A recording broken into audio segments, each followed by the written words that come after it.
ពេលវេលា4ឆ្នាំកន្លងផុតទៅយ៉ាងយូរ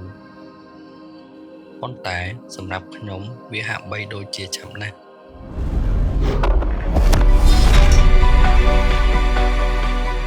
ហើយក៏ជានិស្ស័យឲ្យយើងបានជួបគ្នា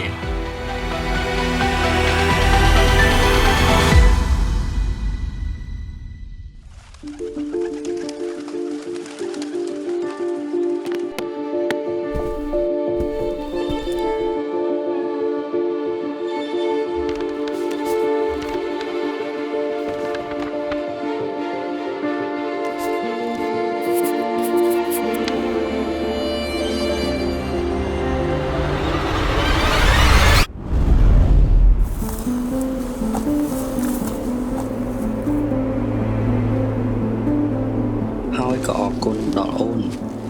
និងប៉ាម៉ាក់ដែលបានផ្ដល់នូវពេលវេលាឲ្យពួកយើងទាំងពីរនាក់បានស្គាល់ចិត្តគ្នា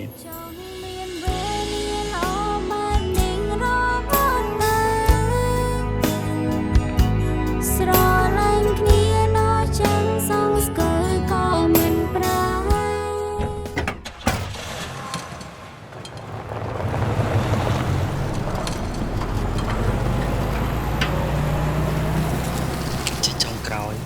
បងមានពាក្យមួយចង់និយាយប្រាប់អូនថាបងស្រឡាញ់អូន